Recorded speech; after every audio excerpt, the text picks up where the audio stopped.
Seneca Falls was the convention that gained publicity in women's rights and the suffragist movement.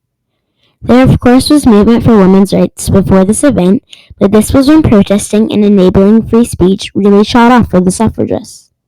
If we didn't have the Seneca Falls Convention, we wouldn't have the rights we have today for women of all colors. For many years, women were told to be seen, not heard, and we would no longer stand for it. The women's rights movement was a long-time activist group. They fought for many things, such as women's marriage rights, women's motherhood rights, women's political rights, more specifically, women's voting rights, which was the thing they are most known for accomplishing. The focus of this presentation is the convention that started it all.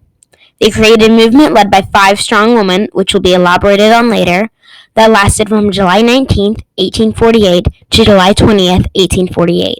One day devoted to only women, the other open to all. Close to 300 people attended the convention.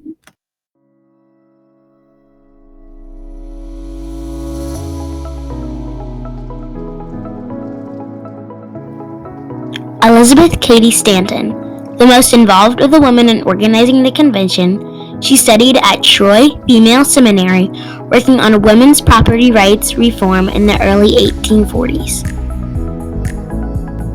Lucretia Mott, a Quaker preacher from Philadelphia, known for anti-slavery, women's rights, and religious reform activism.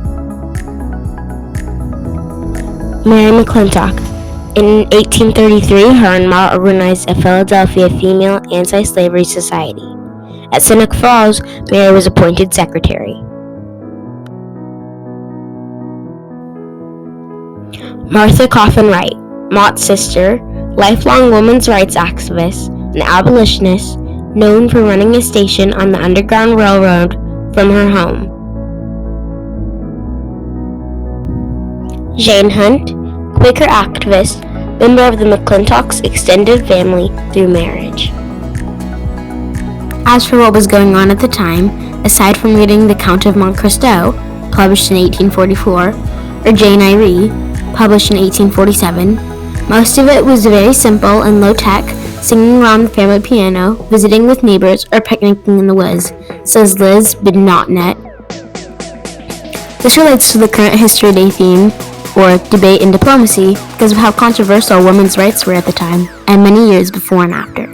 There was much debate as to if women of all colors should get the vote, and because of the diversity within the female gender, it was hard for a certain group of men to decide the same equal rights for all of them at once. There was never one answer, so they of course had to eventually allow women diplomats to broaden the thinking box. It's possible you're now thinking, but what importance does this all have? What impact did it make? You see, many women were starting to be seen as individuals, not necessarily equals, but individuals, which later helped them gain the vote and various common day rights. Many households drastically changed as the suffragist movement went on. More commonly than not, the fact was weaponized against women, saying they were never home and that men were becoming more feminized as they, quote-unquote, take the place of a mother. They were making it as if women were looking for men to become the discriminant rather than an equal society in which no one is discriminated against.